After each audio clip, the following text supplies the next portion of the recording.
All right, it's 6:01, so we're going to call our meeting to order. If you'd stand, please, I'll have an invocation for us, and we'll do the Pledge of Allegiance together. If you please bow your head.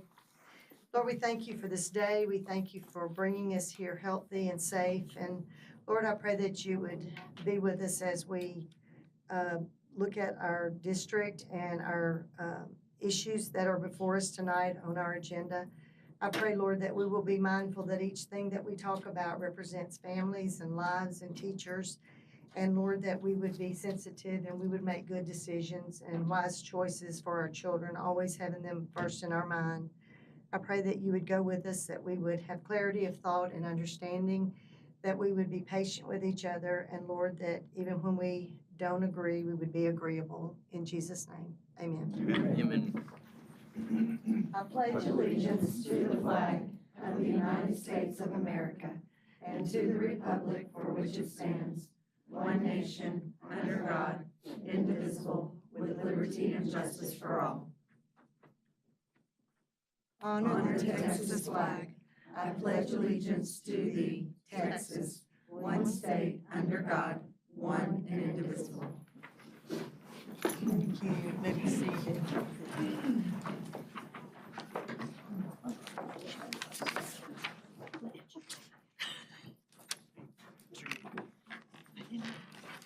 All right, so our first thing we have is our recognitions. All right, tonight for our 226, we have the Bots travel team. Miss Losario has 8 students that she wants to recognize. All right, so I'm gonna call them all down first, and then we'll talk a little bit about them. So first up, we have Mr. Ethan Kelly. He's an 8th grader at West Brazos Junior High.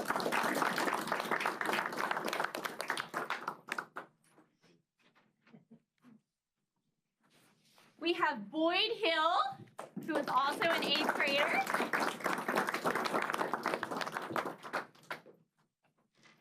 Mr. Gavin Bailey. Come on down, Gavin. Hunter Fortenberry.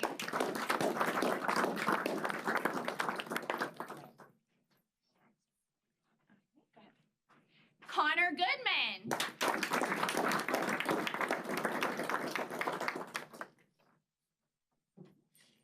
Trace Roddy.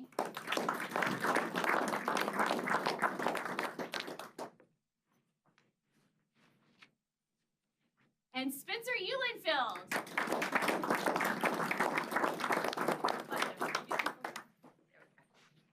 And then we also have Donnie Garcia Ariata, who's an 8th grader, but he's competing at the track meet tonight in Meadville and wasn't able to come. Okay, so this is our travel robotics team.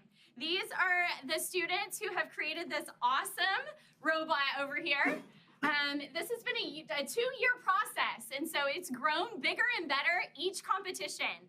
So we've done 4 competitions this year, and every time we've taken a functioning robot to the competitions. And then when they come back, they go back and recode and remodel and come up with a bigger and better robot to compete the next time.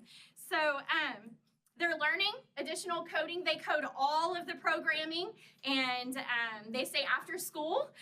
So I just wanted to give them an opportunity so y'all could put faces with names. They want to thank the Education Foundation for supporting them and the companies that have also sponsored them, making this possible. So if y'all could give them a big round of applause, they did a great job.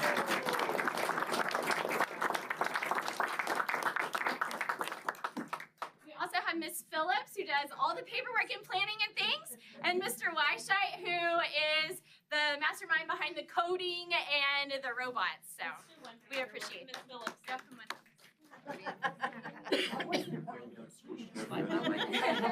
All right. Squish together. Y'all squeeze together. Top people in the back. Top people in the back. You're fine. You're fine. There you go. Close stranger. Go for it. There you go. All right. Awesome job, guys. Yeah.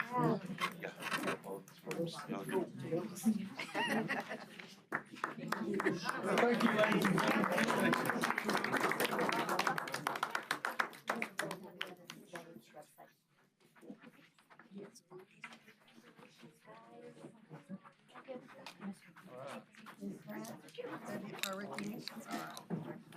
do some campus communications. Right. Starting out with Barrow, once we're ready. Congratulations, guys. Good job. Good job.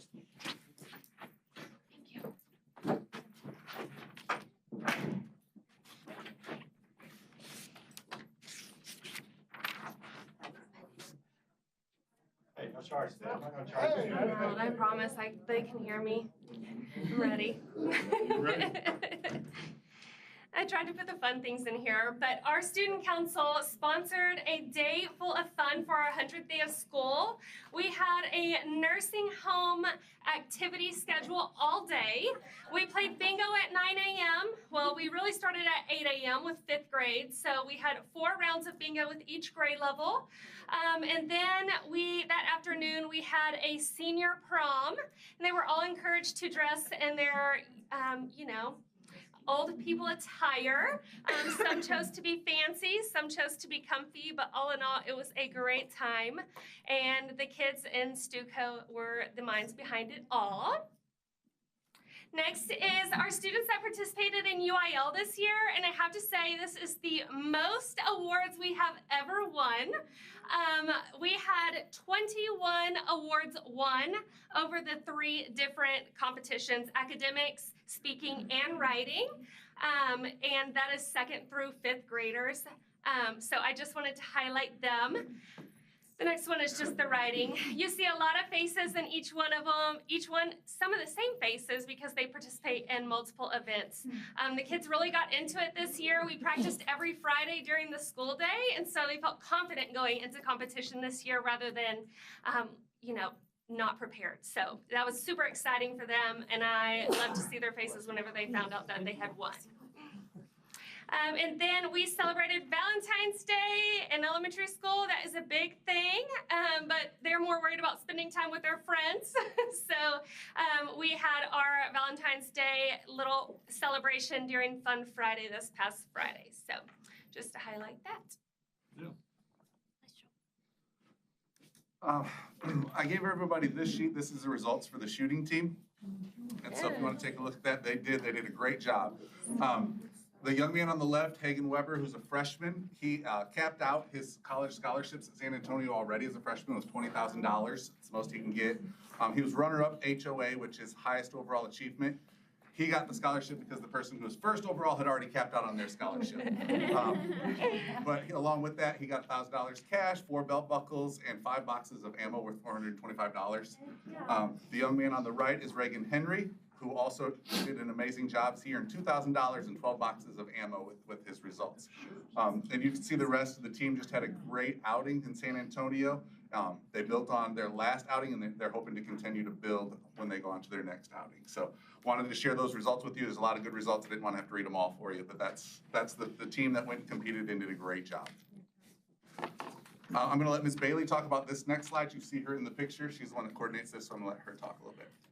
So we had a telephone call from the Safety Council in Freeport, and they had Chevron Phillips, who offered grant funds to provide helper orientation training for up to 40 of our students. When we put the information out there to our CTE students, we actually had 47 students that wanted to participate. So we reached out to them, and Chevron Phillips covered the expense for all of them to go.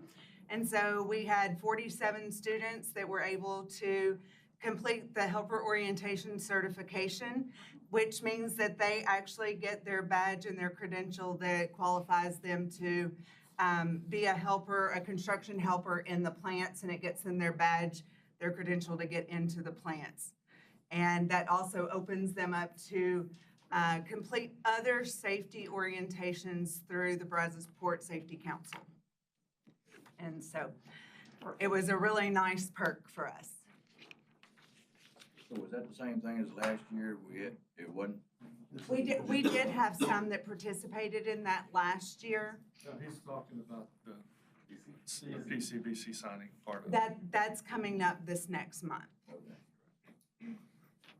I just wanted to highlight our senior Abby, who went to state again this year for swim. So this was her last trip there, but we definitely wanted to highlight her and her career. She had a wonderful swimming career here at Columbia High School, so we definitely want to take a minute and recognize her. We also then took some time out in the school day and recognized Chris Alvarez with Bet on 5 every time t-shirts. So you see the staff and the students that all wore shirts on February 5th to help support him. So just wanted to share that. Teacher and Students of the Month, wanted to share those awards. Bubba Ryan does a great job in the classroom, trying to get the kids accelerated and graduated on time. And then the last slide was our band, who participated in the UIL State and Solo Ensemble. We had 15 kids that will be moving on to the next round. So they had a great performance. It's the most they've had since at least 2020 that have moved on and will be competing at state. Yeah, if I believe I'm right, I think the clarinet quartet is coming to the next board meeting to play for you. That'd be great. And that's the group of young ladies in the bottom right. That's the clarinet group. So. Nice.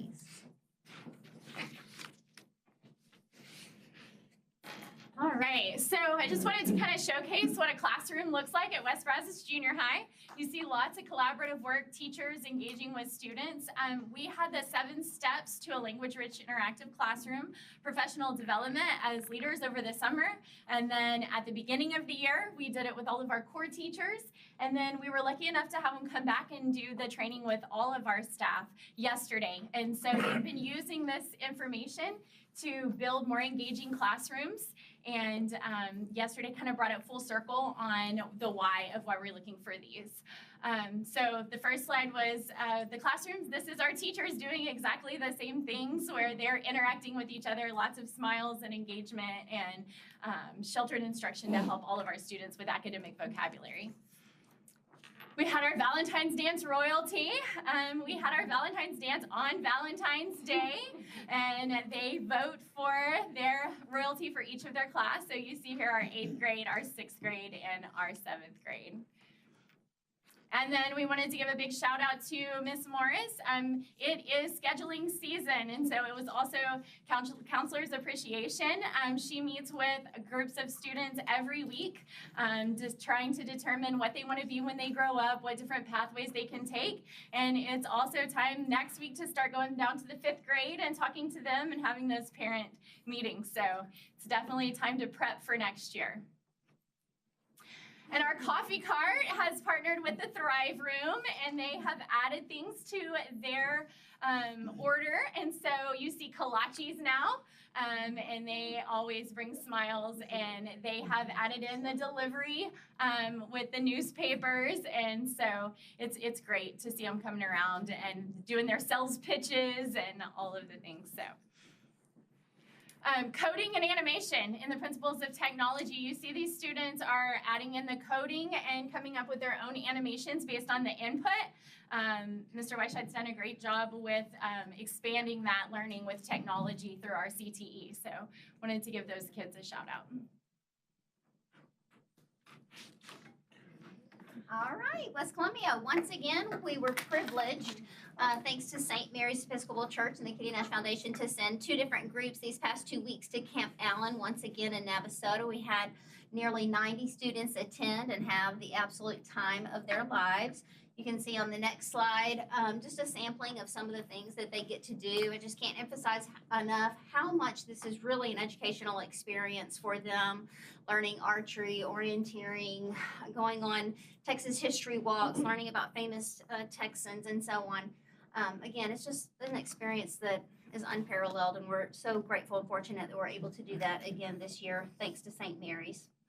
In our next slide, we just wanted to highlight that we continue to work on our attendance. We've added yet another incentive to help our students want to come to school on Feel Good Fridays, and now we have a monthly competition going where the classroom at each grade level that has the highest rate of attendance will get a reward. And this past month, it was music at lunch with one of their administrators. So you can see Miss Howard jamming with the kids at lunch this past week for her group. But we have another, we're going to have CHS PALS deliver candygrams to the classrooms in February that have the highest rate of attendance. So they're working hard on that. On the next slide, I wanted to really showcase my second grade teachers because they have shown so much initiative. We've been doing the Goody Cart for growth for our students for the 3rd through 5th grade for the past few years to help emphasize the importance of just getting better. It's not necessarily about achievement, but continuing to grow and improve. And our second grade teacher said, well, we want our kids to be able to get a Goody Cart for growth as well. So they made their own Goody Cart, and for MAPS testing, after mid-year results came in, their students got to go to a Goody Cart based on how much of a goal, if they'd met it or if they had exceeded it as well. So I just want to give them kudos for following suit and rewarding their students for the growth. And then just to highlight some really wonderful things that are happening in classrooms in kindergarten, they've been learning about communities and community helpers. And Ms. Cantrell's, they literally created West Columbia, the whole city, and the vet clinic and restaurants and everything. It was a very collaborative experience and wanted to showcase that. I thought that was pretty fabulous. And then on the last slide, we have some things like our 100th day that we celebrated. And then again in second grade, we have our students learning about body systems where they literally put all of the organs in their skeletons, so to speak, and had them on display. Just lots of fun and learning going on at WCE. All right, so we had our Valentine's parties on Friday, and I wanted to include these pictures because we had over 100 parents attend our Valentine's party. When they come, they help. They work in the classrooms. They do all kinds of things to help make sure that everything runs smooth while they are in the classrooms with our students. So working on attendance as well. Last week we had the challenge where any class that had perfect attendance that I bought them pizza for the day. And so we had 11 classrooms that had perfect attendance. And so I think I ended up buying about 30 pizzas for the kids. And we, of course, it's a pizza snack because it's after lunch, so we had some pizza snack. But pre-K last week had the highest attendance, which has never happened for us at Wild Peach. One of the incentives that we have this year is now to March 5th, students, if we maintain a 95% attendance average, that 3 students will get to pie the principal, and the students who have perfect attendance, their names will be the ones that go into the drawing per grade level. And then, of course, I shared this last year. We finished our winter unit, and our students bring their, I call them stuffies or snugglies. They bring their snugglies. They put them in a cave that the teachers have made in the classroom, and they hibernate for the entire week. And so on Friday, their snuggly comes out of hibernation, and they have a teddy bear picnic. And then showcase Ms. Hogan. Ms. Hogan does so much for Wild Peach Elementary and for the district. So we took an entire school picture. You kind of have to zoom in, but the kids are making hearts with their hands to show that they love Ms. Hogan. And she is such a tremendous resource to our campus, and just the love that she gives every single student, from them greeting them when they're getting off the bus, and then students requesting for her to eat lunch with them when she has the time, is just amazing. The kids absolutely adore her, and she does so much for us.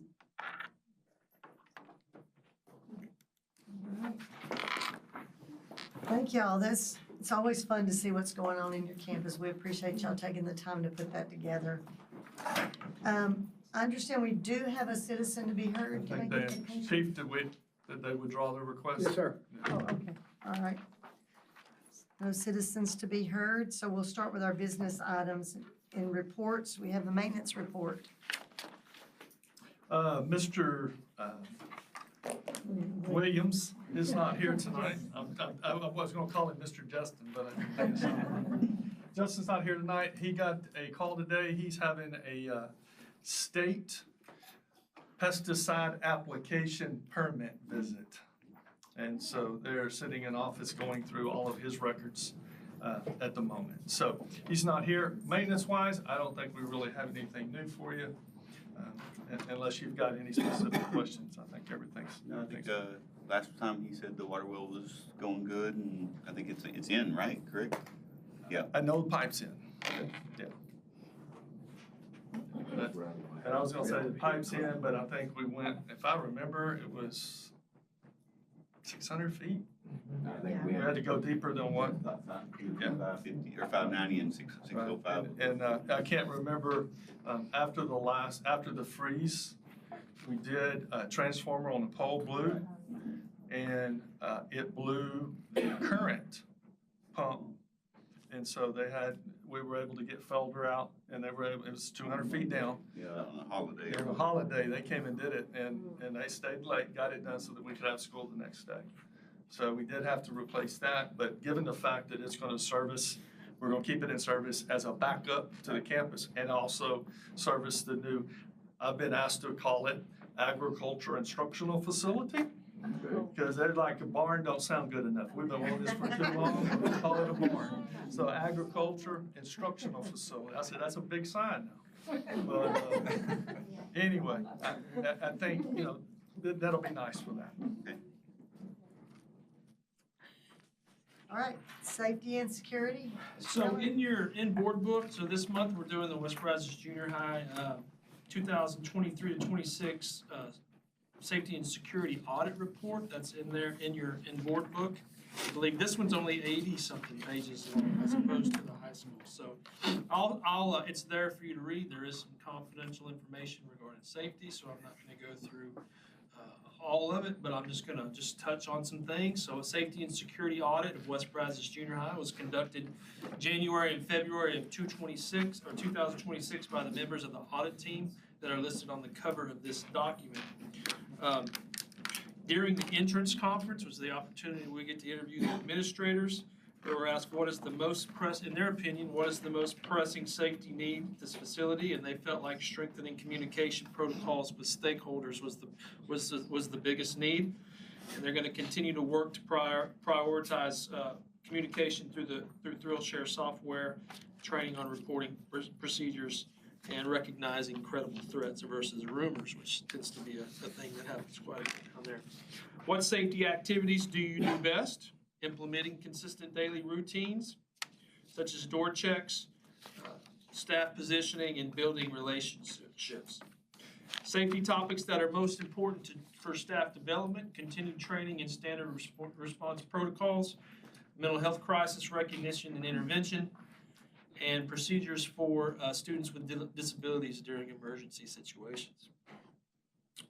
They felt that expanding camera coverage in the hallways and common areas to eliminate blind spots would be the activity that they felt needed the most improvement. Some barriers to improve safety and security at West Brazos Junior High had to do with the two separate buildings and the transitioning between the buildings, which poses external threats. Types of problems they most likely encounter is just delayed administrative response times due to the facility layout. What types of situations may cause students or staff members to be fearful? And they said the primary source of fear at West Brazos Junior High stems from rapid rumor spread amplified by social media. Documents that were reviewed. Aerial photographs. They had aerial photographs. They're up to date. Present them to you all every year at the beginning of the year, so you should be familiar with them. They did have after-action reviews on file. They did have previous audit cycle results on file. They did have their bomb threat procedures that were on file, and got to use them here pretty recently as well. Building maps. They were all up to date. Their campus discipline data is located in Skyward. They can pull it any time, and they do discipline data reviews every 9 weeks. They have a copy of their facility plan on campus if someone wants to come in and see it. Their site plan's up to date.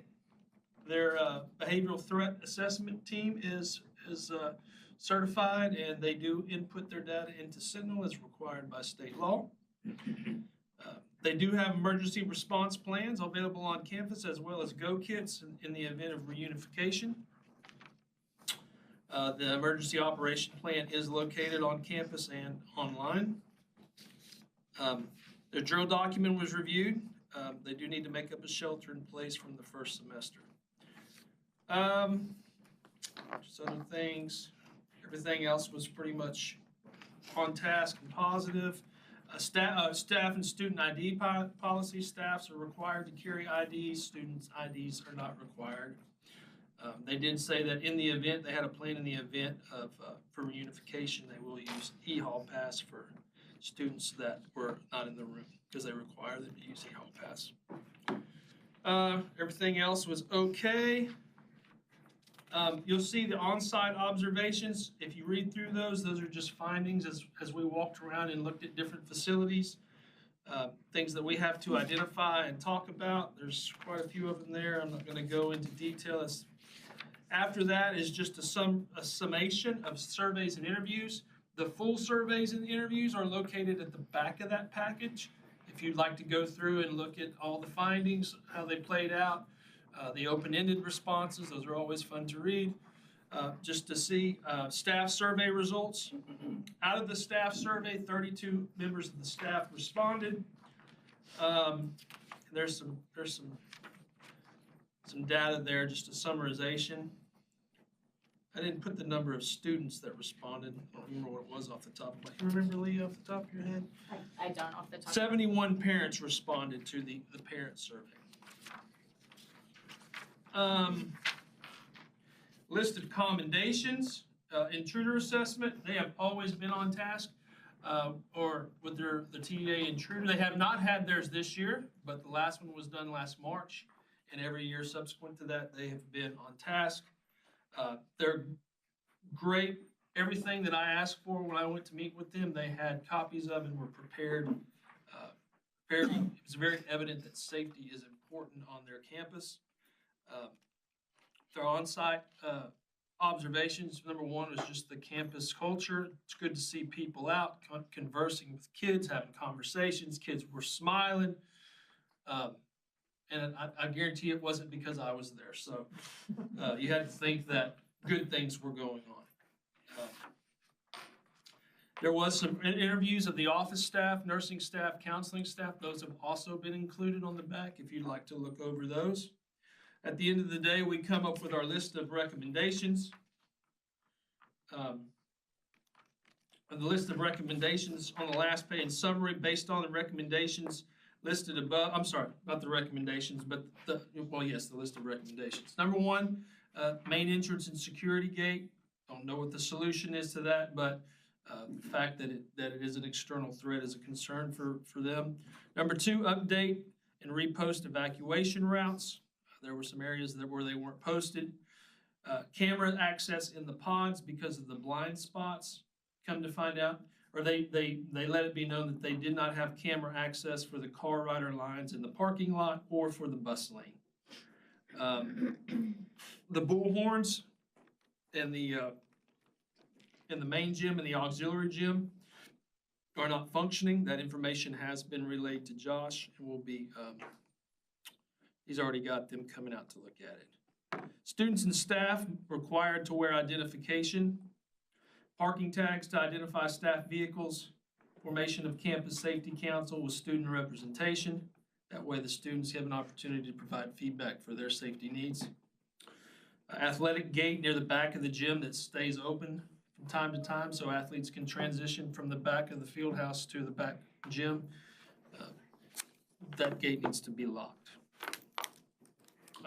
Something simple, we are required by law to have steroid laws posted in the gyms. They weren't there. And then scheduling for flushing, eye wash, and emergency showers in the science labs.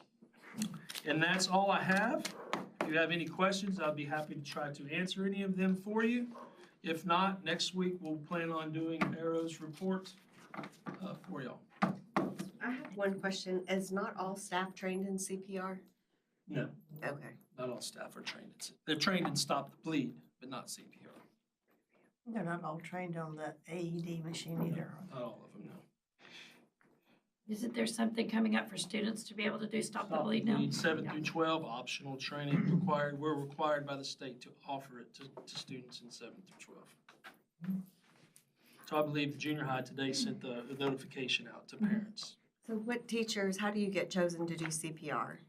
Coaches, special needs, some administrators, mainly the ones that are You wanna add on to that? Generally, it's staff that may find themselves not in an instructional campus setting with Okay. kids somewhere else. Okay. You couldn't call it, you We can't have have, to cheer. you're going on a trip, Yeah. you're going here, and you can't call the school nurse to. Gotcha, okay. There's a trainer in noise with us.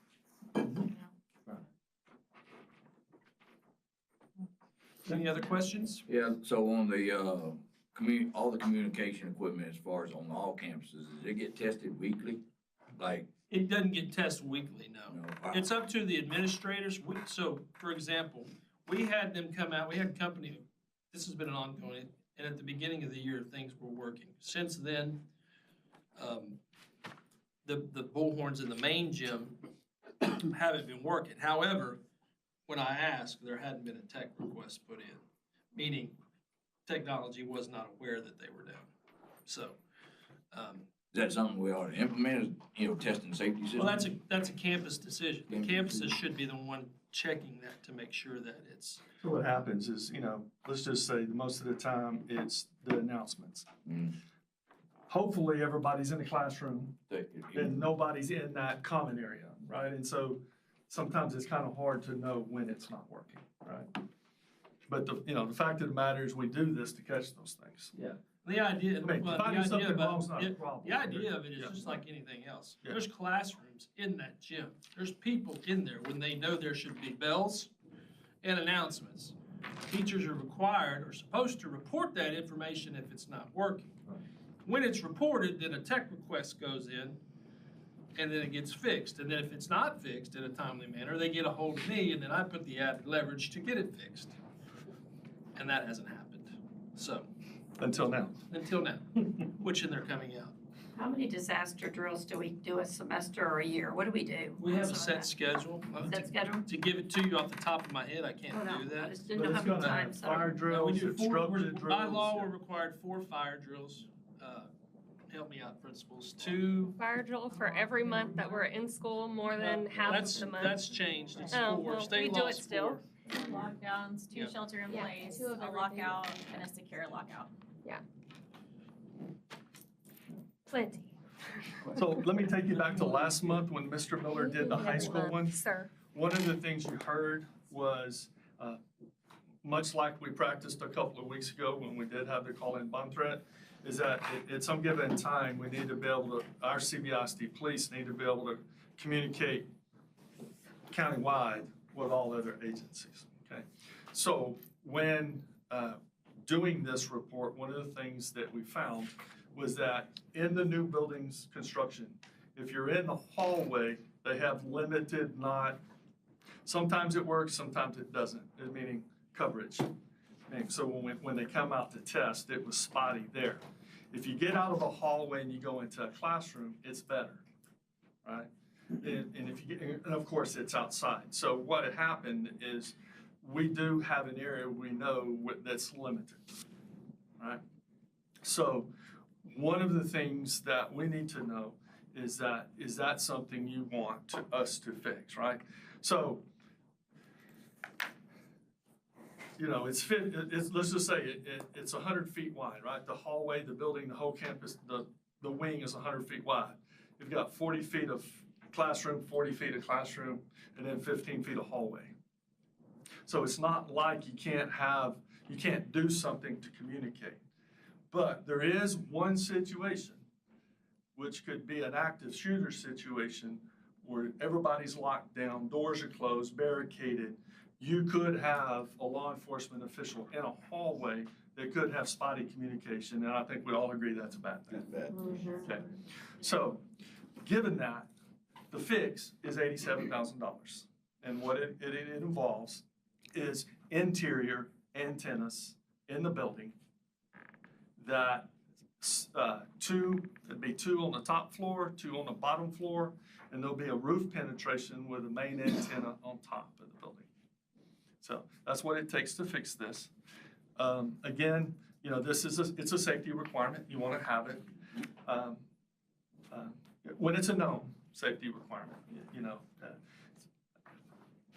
My thought process is that we are wrapping up the bond. There's available funds, so I could see this being an adequate use of those funds. to fix that problem. We have received 2 different bids at this point. One was over 150,000. The others, I think, right at 87,000. And that company has actually done the same work in 2 local districts this past school year, doing the same thing. So if everybody's just a head nod agreeable to that, then we'll start moving on that and give you an update on that next month. That's just a junior high campus. No, that's a high school. That's a high school. Just the high I'm school. sure it's the brick walls that, you know, So, It's the new high school building. yeah. The main. in the hall, and so when we've done that test, or the group that we brought in to do the test, it's only in the hallways in the 1st and 2nd floor of the new construction. C building's fine. Cafeteria's fine. Works in the gym, works in the ag barn. The ag shop, right? It's just in the hallways, and it has something to do with the brick and the construction and the roofing, right? yeah, I'd say go with it. Mhm. I mean, that's what the money's there for. I mean, Yeah. 100%.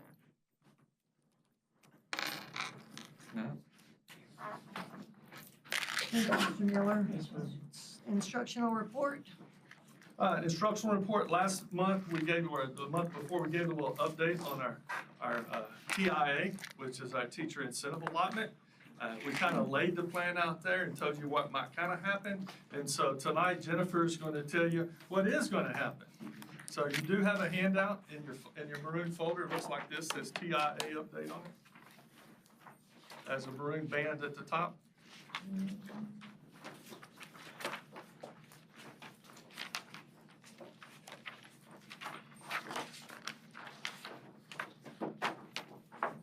So we are very excited to announce that our local designation system has been approved by TEA.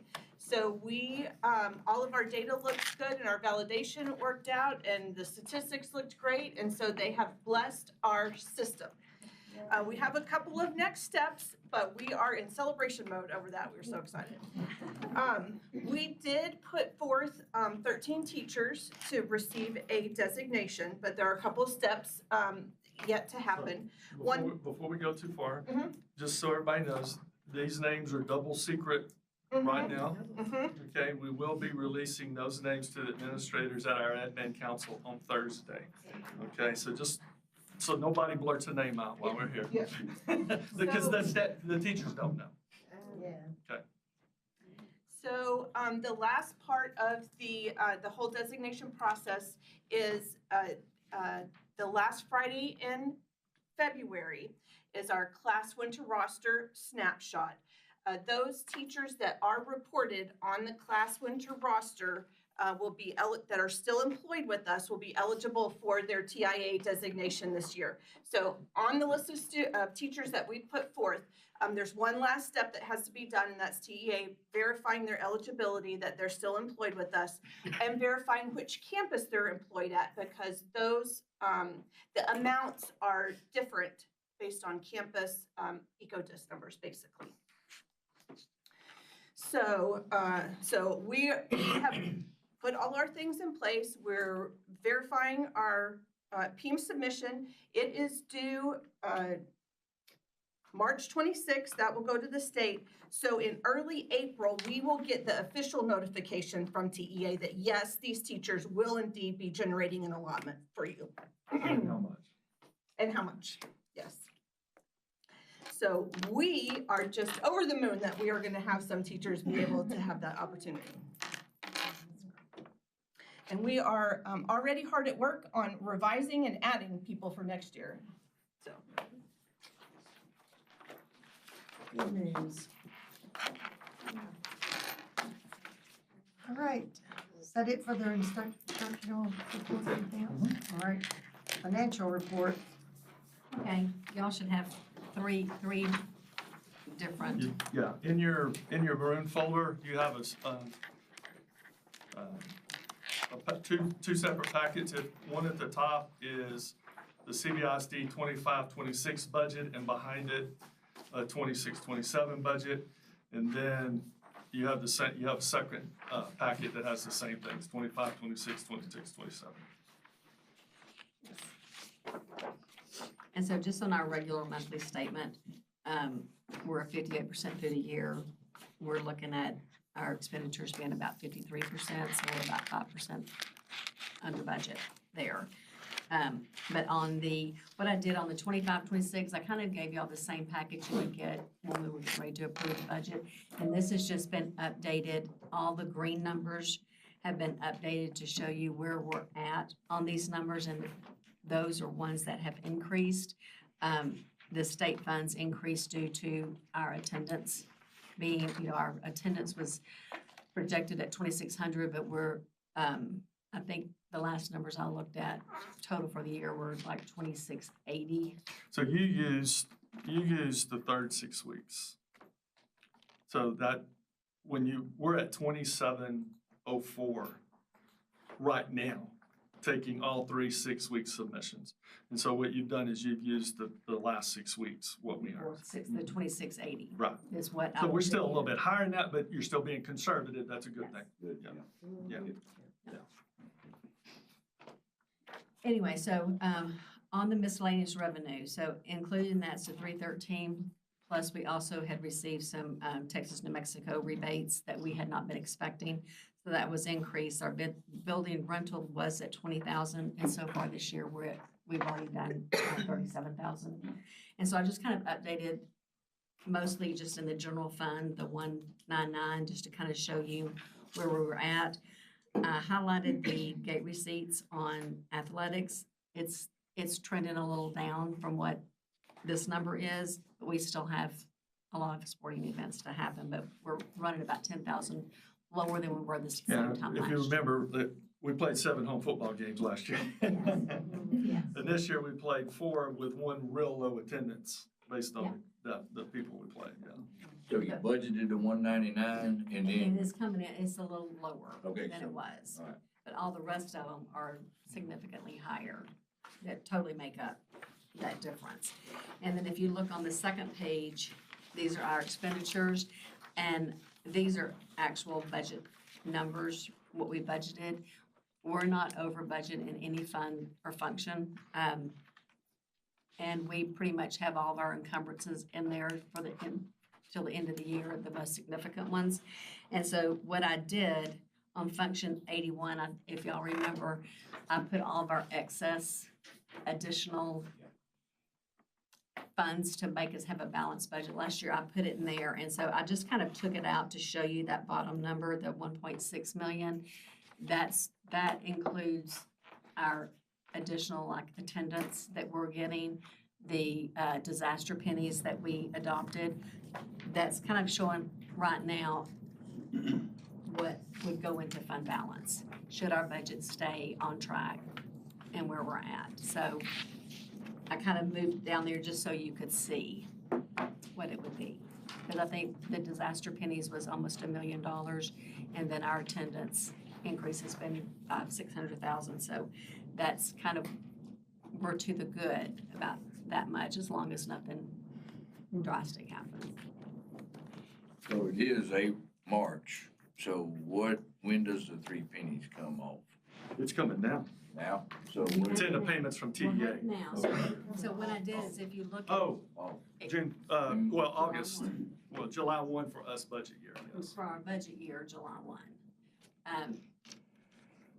We will still, I think they have until August is when they actually. Well, I was gonna say, you got 2 things. For our budget year, it's gonna be June 30th, but for TEA payments, it could even go into September. And that's why that October financial report audit that's the settle up that you get right in there. Right. Because they calculate that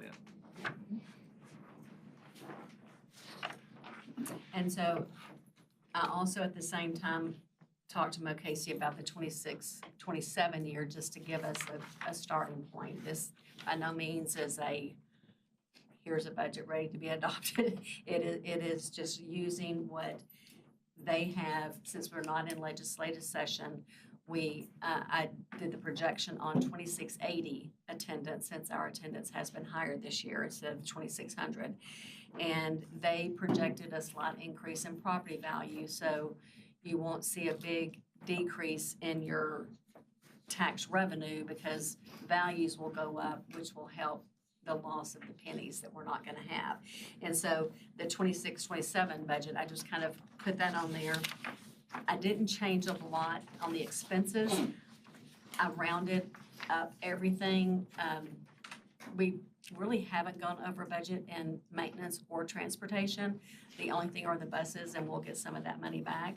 So the expenditures are pretty good. You know, once we know closer, we see teachers in and out, all the changes that way, that will change a little bit, but our expenditures shouldn't change much next year either. And so I put all that in there along with the Mo Casey's projected revenue, and it shows us at a deficit of 580. Like I said, this is by no means, this is just a, Preliminary. yes, just to have something, so when you start going into talking about changes that we're gonna have, none of those changes are in here. This is just how it is today with a little increase in expenditures and not much. It also includes, if you notice on function 71, I put in the Seco loan payment. And so, but not included in here is any projected savings that we will have on the electric bill. We don't know what that's gonna be, so, you know. Justin's working on establishing baselines for that Yeah, now. and so, you know, it's, like I said, this is very preliminary. I just y'all wanted it a little early this year. I just wanted to kind of have something in your hands so you can look at to see that, you know, but we're in a good position. Yeah, exactly. So that 583 should, I mean, that's 1.3 of the budget, right? 1.3% of the budget. So, I mean, long story short, we're in that cone where everybody should feel comfortable, right? You should feel very comfortable. One of the I wanted to add one thing is that Jennifer will stay on top of this, and that is special ed funding. If you remember, special ed funding is changing the structure. Right now, it's on a resource setting, so like whether they're in a life skills room or whether they're pulled once or twice a day, or whether, you know, depending upon what setting they're in, that's how that's how special ed is funded. Special ed next year is going to an intensity of services funding, regardless of what room they're in, because some kids could be in the same room and one kid gets way more outside PT, OT type things. And so they'll be funded on intensity of services, which, based on our numbers, our special ed funding will increase based on that. So what's gonna happen is the state's is asking us to budget the way we budgeted this year. During the school year next year, if this makes you feel good, during the school year next year, there will be a switch at the state level from instructional setting to intensity of services. And then when they recalculate that number, then there'll be a settle up in our summary of finance template. All right, so. It's gonna be crazy. It's going to increase. I'm telling you, it's going to increase. And so, long story short, whatever we tell you the number is, it's going to be more than the number, right? As far as income and revenue. The same thing with the miscellaneous revenue. Right. I just put it at 600,000 because the 313's been decreasing, but it just depends what happens there. I just put it a little lower, but it could come in the same thing as we had this year. It just depends on property values again.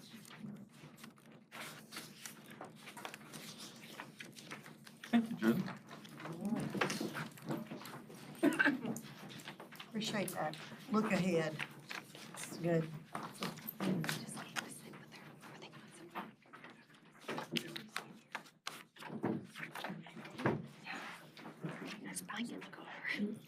If you want to do, I don't really have anything for bond report other than ag building. So, no, that's an action item. That's action item under number 2.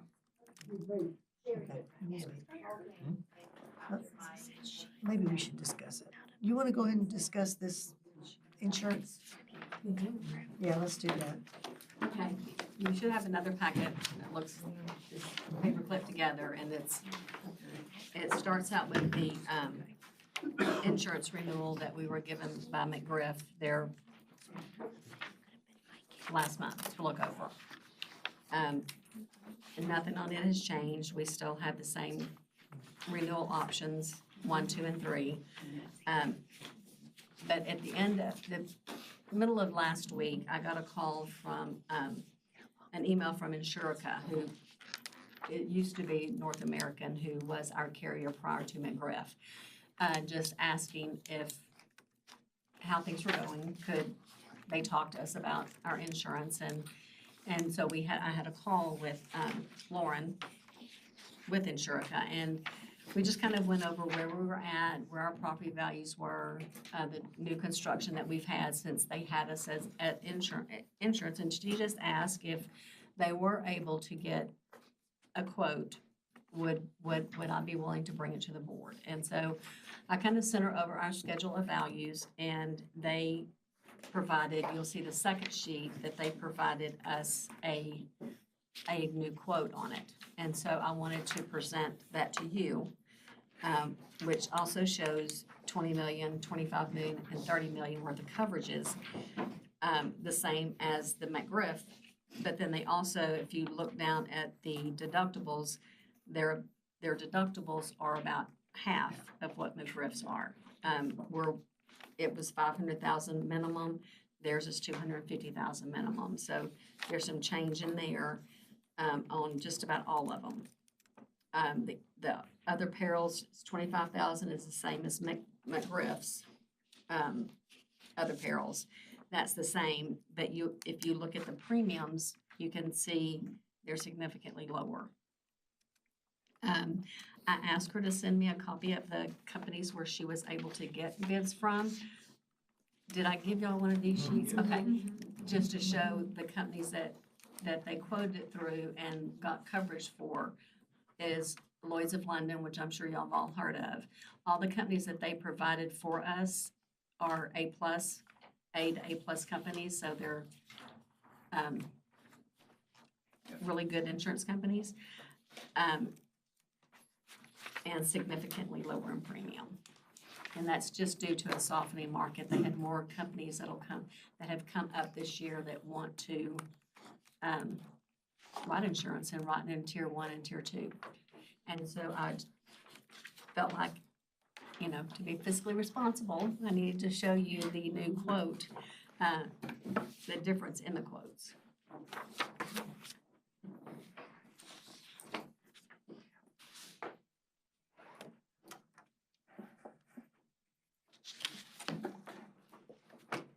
This is coming due when?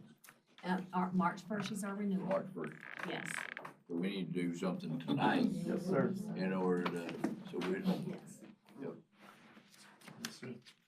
Either that or schedule another meetings before March 1. So they're 30 million. 40,000 less. Yes, it's 40,000 less. Wow. I'm glad she called you. I mean, that's more coverage. Yeah, it is more coverage for. And less money. Deductibles, what Yeah, gets me is yeah, half yeah. the price. Right. Deductible was what killed me with our other bid. Also, this is a blanket coverage. Let me throw that, so we do have a schedule, but I think I put a copy of that, I wanted y'all to also look at. When I started looking, after our board meeting, I started last month, I was looking at what was actually on our schedule of value. And it was not something I went back over with McGriff this year, but I talked to the CFO at Galveston, and he was talking to me about how they got their premiums down. And so I have a list here that's got red. So what I did was, when I looked at McGriff, I realized that the new high school was still just had phase 2. It didn't have the final phase on it, like the final cost of the new building. And so I started looking, so I knew the value would go up, the total value. So I started looking and going over this with Justin and Mr. Galloway on things that are on here that really shouldn't be on here. This is more our schedule of assets when these things were built. And so everything that's in red, we kind of took off and put that value down to bring the high school up to value. And that's what the second page is. And on the second page, the shorter list, this pretty much is our administration building, all of our school buildings and the new agricultural Instructional construction facility. facility. And we went ahead and put that on here too. So this would be what we would be insuring. I didn't want to make the decision that we were insuring, but things like that were on the other ones, like our mechanical room or press boxes and things like that would really even be under our deductible should something happen to those. And so, that's what the CFO in Galveston was saying, that's what they had to do. They had to go in and just insure their buildings. That's, Yes. I told you that, I sit and talk with that guy. Yes. He's like, you're insuring light poles that cost you nothing that the insurance company hits you hard on. And so all that, it ended up moving it down to the high school and the new construction. And you can see, I wasn't sure about this building value, but it's approximate. But it's one of those things that once I saw this, I knew we had to take some of it off. And so I did this new one, but I just wanted y'all's approval on it as well so that you understand what we really have insured. And it's not me just, when I'm gone and something happens to the mechanical room, you don't say, well, Julie just took that off the list. I just wanted to show, what you had. And so the second page, the one that actually lists the ag barn at the very bottom one, we put that on there because I didn't want them to come back and say, oh, it's an additional $20,000 to put this on. And so I wanted the value on there when we got our renewal. And it actually is about $9,500 to do. The cost of that was what Lauren was telling us, about $9,500. We can wait and put it on in June when we take possession of it, so it won't be, the total $9,500 will be prorated for the rest of the year. But I just wanted that on our list so it didn't get looked over. They didn't know about it. We didn't know about it. And we don't get a big bill like we did last time when we added the high school on there. So, are they here? Or are people here? Lauren is here if you have any questions. This is Lauren, and she's with Insurica. And if you have any questions about their carriers, any of her bids, she can answer any questions that you might have. My questions were to McGriff. Did they ever come out and do what they promised and assess everything? They did come out and do building inspections. They did. What about paying on the fire? Didn't we have a claim with them? That has not been paid. We have paid a big portion of it to Belfour because I didn't want, as I told Stephen, I didn't want a claim to happen and then, they were here within a few hours. And I wanted to make sure they got paid. And so actually until something came up, until she asked me about the claim, I actually went in there and started looking and realized that it's not finished. They had not even paid. And so I called the adjuster and it's actually Amherst is questioning $13,000 of Belfour's bill, so they haven't paid anything, not even on the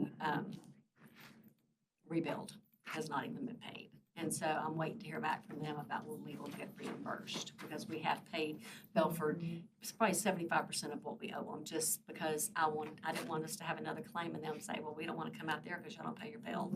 And so we have paid them. We're just waiting for our reimbursement on it.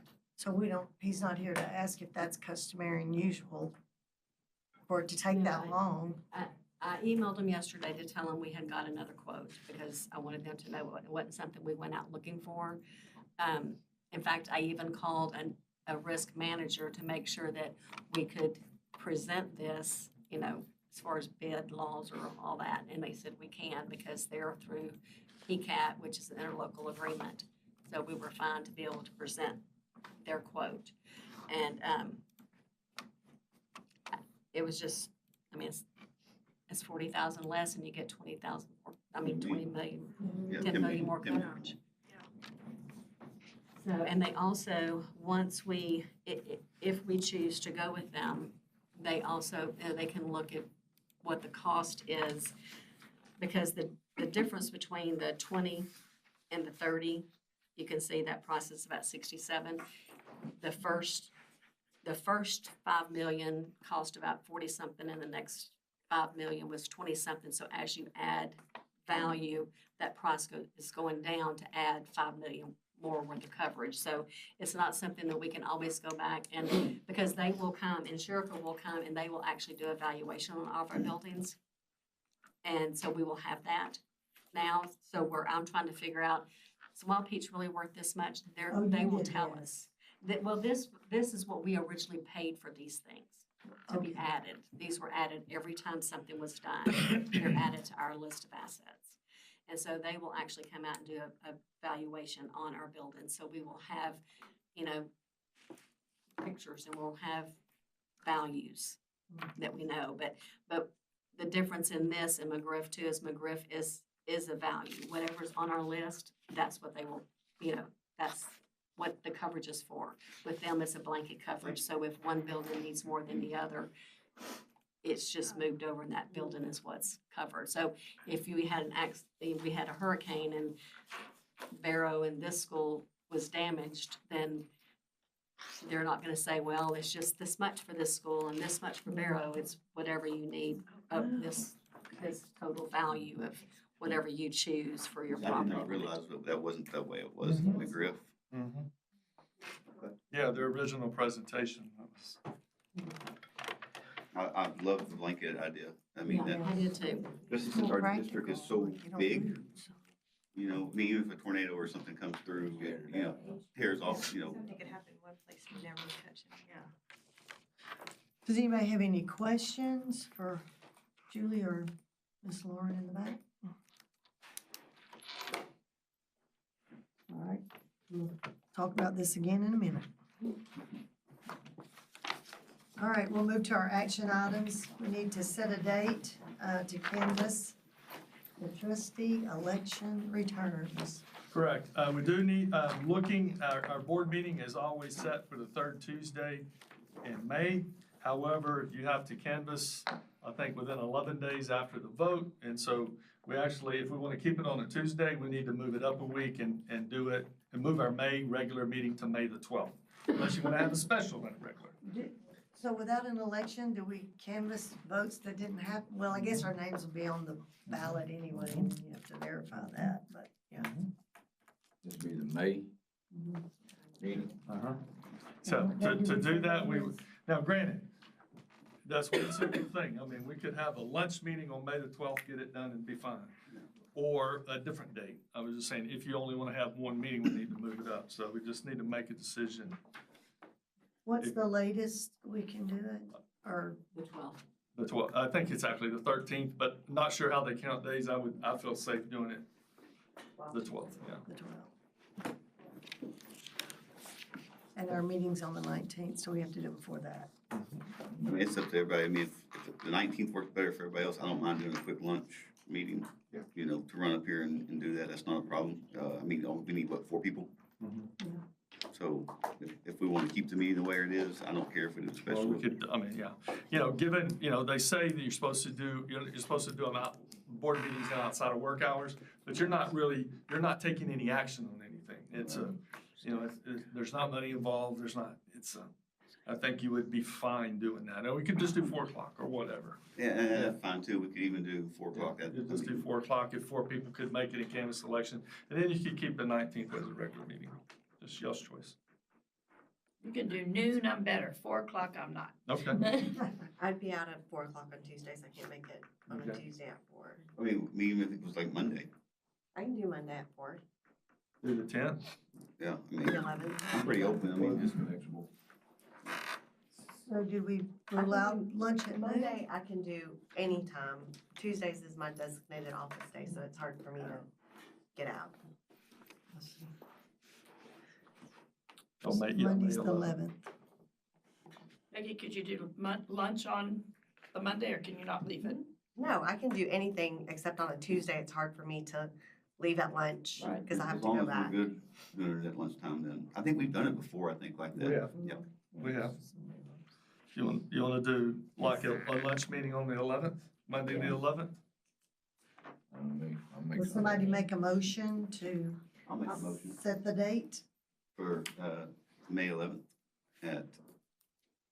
You'll have to take the time. Yeah. Okay, Ray makes a motion. Would someone like to second it? Becky? All in favor of Aye. May the 11th? Aye. Say aye. Any opposed? Nobody? All right, good. Fantastic. So we're leaving it then as the 19th, the regular meeting is the The 19th? 19th will stay the regular meeting. Yes. Things like, I don't care what- I didn't know what you want. I mean, what We're it- doing it at lunchtime on the 11th? Yeah, it's just plan on noon and I'll have a sandwich here for you and you can knock, you know. Huh? Yeah, honestly, yeah, you don't have to. We could just do it in a. Oh, yeah, I'll order me a sandwich. Probably not. If it's a Sonic drink and we're happy. There We you can go. do Sonic drink, we can do that, we can do Sonic drinks. That's some cheddar peppers or something. All right, so we talked about the insurance. Would someone like to make a I will motion? make a motion. All right, Ray, give it to us. Pick one. What, you have to tell us what the motion is. Oh. What are we gonna go with here? Oh, I make a motion that we go with insurance on the 30 million. All right, Ray makes a motion. Would someone like to second it? Second. Seconded by James. Smart move and lots of money saved. All in favor, say aye. Aye. Anybody opposed? I did try to persuade you with that. Sorry if I should. All right, moving on. You want to give Lauren a chance to speak? Yes, Lauren, would you like to address us Introduce in any yourself. way? So I'm Lauren with Yeah. Insurica, and it's nice to meet you all. Thank you for having me, and thank you for answering my email. I think we got this quote turned around in record time, but we're very excited to be able to bring so much savings to the district. I know that you will put the money to good use, and we will take very good care of you as far as communicating. We will meet and budget for the next year. There won't be any surprises. And we will take care of the risk management side of things as well. Somebody will reach out within 30 to 60 days to come out and schedule that on-site property valuation. So you'll get pictures, you'll get measurements, all that good stuff. They'll do some security walkthroughs and stuff like that. So I appreciate y'all. We appreciate you Thank saving you. us some money and reaching out. Thank you very much. I love this part of my job. Thank you so much, appreciate it. Thank you. Yeah, thank you all. Where y'all located at? Where you, where are you? I live in Tomball. Tomball? Yeah. Yeah, it's not bad. Okay, so we're gonna move to item number 3. Consider a resolution regarding Senate Bill 11, a period of prayer and reading of the Bible or other religious texts. I think we probably need to talk about this before we haven't really So visited it this if very I much. can put it out, I don't know if you, I forwarded you a few articles just so you can kind of stay in the know. At least one local district has, that I know of, that Ford County District has voted, and I think they worded the motion where we totally understand where you're coming from, but we think the kids and the students already have that right. And so we're going to decline your offer and not approve the resolution. Again, like I said, I don't know all the particulars until you get into it. If you approve the resolution, then we have to go through a process with TASB of looking at what that would look like. So at the end of the day, just making it aware, even if you approve the resolution, it's not a done deal. You actually have to go through and establish a board policy. I can tell you, one of the things we're scared of is right now, the student does have the right. There is a protection for staff and students right now if a student does that on campus. The fear is, once you put this in, the requirements is that now staff have legal requirements about who's in, what happens, and I'm just saying the unintended consequences of what people are scared of, because the question is, can a student do this right now? And the answer is yes, they can. Now, I don't know how everybody else runs their districts. I'm just telling you, CBISD, that student has that right now. Right. So my opinion, not my opinion, Yeah. my thought is, I don't want any more disruption. Right. So, Yeah. I think if they have more clarity on where this was going, then we can make a better decision. But I don't think that we can adopt it and create more chaos or anything like that and, you know, I'll in give you an current wording. Right. I'll give you an example. On Thursday, we have our baccalaureate planning meeting with all of our local pastors. Not one of those pastors has called and asked me to put this in. Right. Because I think they understand with the relationship. Our youth pastors come on campus, all of our campuses during lunch to visit with kids. I mean, it's an open concept and we're fine. So. Well, I did read over it quite a bit, and it's not what it appears to be, first of all. Second of all, there's so many waivers that parents, teachers, and students have to sign saying they're giving up this to get that. And one of those things is we can't make public announcements or give them that minute of silence. That'll be taken away. And for me personally, I think that's a private way to do it. We're offering that. Students are not denied that. And in their own way, if they want to be quiet, if they want to pray, if they want to stare off, that's their moment of silence to do whatever they want to. And that would be taken away with what I was reading and what I understood. So it's not at all what it appears to be. And so the board is not saying that's not important to us. We're saying we don't think what we are doing is broken, so we're not going to work to fix it. I agree. Correct. Perimeters and boundaries. Yeah. So we just will make a motion or just move on? Do we have to have? Given the fact that states ask you to put it on a board vote, I would ask that you, if you're Okay. gonna do that, We, basically in the motion, we don't want to adopt the you resolution. vote to deny the resolution.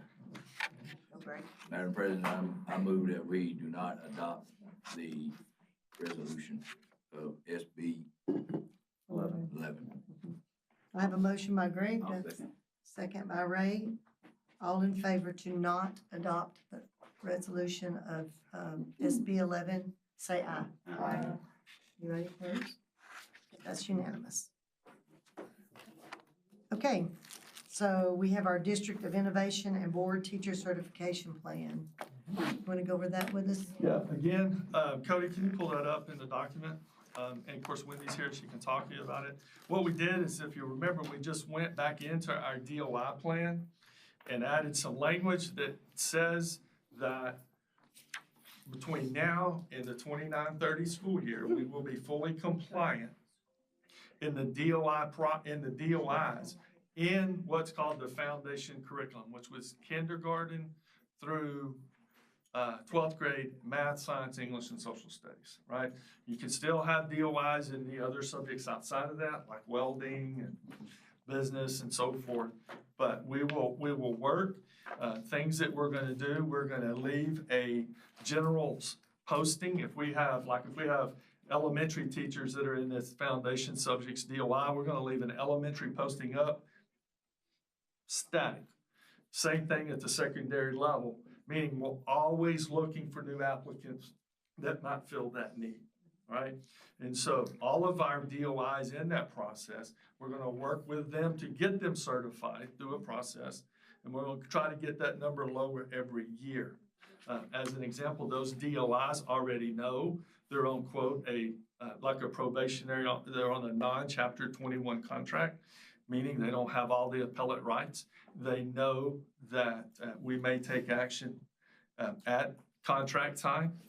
If they're not fulfilling their duties, we're gonna kind of put them on a schedule to push them along to do that. But the goal would be to whittle that number down and have all fully certified in those areas by the 29-30 school year as required.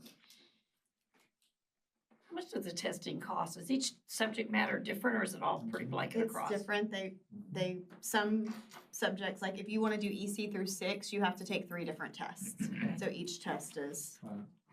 So one of the things as we talked the last couple of times, we do have a couple situations where we have certified teachers that are just teaching outside of their subject. And so that would be one of the things to do is to get those people moved over the years back in. If they're not gonna take a new test and stay in that, then we have to move them back into something they're fully certified in. right? And so we'll work on that as well. That'll be a part of the process. And math in high school is algebra, geometry. I mean, they throw it all in one Yes. lump test. Yes. That's what I thought. Ugh. I would not do well. I'm just gonna be honest with y'all there. And it's all at the cost of the employee, right? In some, if there's a high need situation, there have been times when the district has, Opted yeah, right. But it's gonna be on a need basis, right? If we've been looking for 5 years for something, we haven't found it, that's high need. If we've got 25 applications every year for something, that's different, right? So it'll be one of those things that Wendy will handle through her office. Do you have any questions about that? We had a chance to look over that plan. The only changes are the ones that are highlighted. Yeah.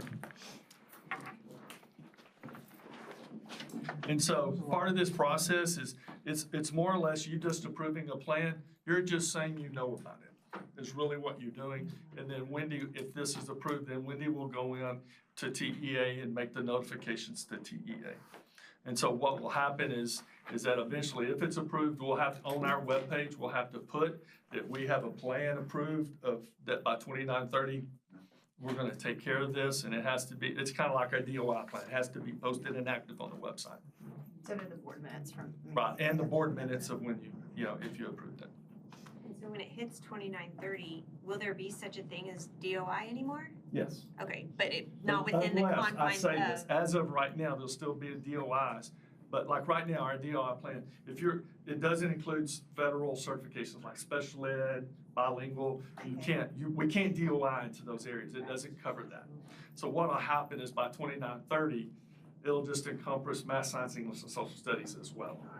Right, but we've talked, when you go to an elementary campus, that's the majority of you teachers. When you go to the high school, it's only 1/4 of you teachers, right? Because there's a whole lot of other stuff. Yeah. Would anybody like to make a motion to approve the District of Innovation for teacher certification plan? I'll make the motion. Becky makes the motion. I have a second. I'll second. Say Jana. Yes. Jana seconds. All in favor, say aye. Aye. Any opposed? Okay, that passes unanimously. All right, approved certification of provision of instructional materials survey 26-27. This is what you do yearly, if you'll remember. So meaning that in the next year, out of our instructional materials allotment money, you're certifying that every penny we spend or resources on that will comply with state regulations. Does anybody have a question about that? All right, I need a motion. I'll make a motion to approve the certification of provisional instructional materials survey. Jackie makes a motion, Jackie makes a motion, hello, motion. And Greg seconds it. All in favor, say aye. Aye. Anybody opposed? Very good. All right, another Senate bill, 546, about seatbelts, 3-point seatbelts. Yeah, so I Mr. gave Miller you. is laughing. Yeah, I get unfunded mandate, here we go. So there was legislation that said, right, that starting effectively, every school bus, right, had to have the 3-point seatbelt on it, and so all of our new ones do. Then there's legislation that says that the legislature wants you to go back and retrofit all your other buses, okay? So, right, so what we have for you is attached is a cost estimate for all of our buses to retrofit. I can tell you, that's not in the budget. So if you vote this down, you're saying that we do not have money in the budget to comply with this. And what will happen is we will turn around and Mr. Miller will submit this to the state. Part of the legislative action also is to capture that number so that the next legislature can consider the cost to school districts to do that, and if they're going to include that in their new school funding. Easy vote. Yeah, so I don't really think it's ever going to come to fruition, but it's an exercise, right? Again, you know, it's a school safety thing. The legislature's made you take a vote on it, and you're having to take a vote that you're not gonna do something for school safety because it's not in the budget. I'm just saying it, Yeah. that, you gotta watch that needle there, right? So, It makes us look like the bad guy, but then again, it's funding. yeah. So then How we're. much is it to retrofit everything? 1.2 million. Oh, it was 1.3 million. Where's that number at? The very bottom of this Right, the spreadsheet. very last page. Well, this is not the first time we've seen, but, seatbelts, requirements for seatbelts and buses. How many buses do we have that's not? Almost half. Yeah, so how many buses total? And then some of them are more than others because you have to pull the flooring up because the flooring. 44 buses. I mean, how many buses is it? 44 buses on this And spreadsheet. How many? there, 40? I'd say 22 of them don't have it. 44 on this How much does a spreadsheet. bus cost nowadays? 150-ish. Yeah, about 150-ish. You could almost replace half of our Depending on the bells buses. and whistles you get. Half of the 22 you could replace for what it's gonna cost to put seatbelts in. It's, Not that seatbelts aren't important. So the buses we just purchased, they come with the seats. Try thing. every bus we've bought since 2017 has. They should have redone, they should have did it where you had like a certain year to have those out by, not, Do X amount a year yeah. or something. That way when you replace Phase that. buses, you phase them And out. again, you know, it makes it every year something to discuss, and then the number comes out. It's like, oh, wow. Yeah. So they're gonna take it to legislature this next round, probably. That's the idea, is that if you deny it, they will, yeah, they're giving you the option not to deny. Would somebody make a motion? I'll make a motion that we don't approve Senate Bill 5463 3-point seat belt budget request. Second.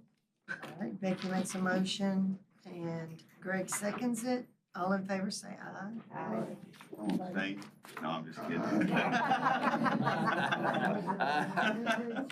Come on. There's that fence right there, baby. You got both legs on the side of it. All right, our consent agenda consists of minutes from January 20th, our regular meeting, approve the budget amendments and donations, the three revised job descriptions, and approve a memorandum of understanding concerning communication and coordination between CBISD Police Department and the Brazoria Police Department, approve the 26-27 instructional calendar, and approve countywide joint election agreement and contract with Brazoria County for May 26 election services. Would anybody like any of that pulled? Madam President, I'd like to pull the three job descriptions out for further discussion. Okay. All We right, can do it at a later date or tonight or whatever. okay. Let's, we're gonna pull that item for now. And so I'll need a motion for the remainder of the consent agenda, if someone would like to make that motion. I'll make the motion. All right, Ray will make the motion. James will second it. All in favor, say aye. Aye. Any opposed? Okay. So on the approved revised job descriptions, I would like for us to address this after closed, if that's okay with y'all. That's fine. We can make a motion to postpone it until after closed. I'll make that motion, if somebody would second it. Second. All in favor of postponing this till after close, say aye. Aye. Any opposed? Okay, we will discuss that and vote on that later. Okay, kids, we're going to close session. We're gonna adjourn pursuant to Texas Government Code, the Open Meetings Act, Section 551.0.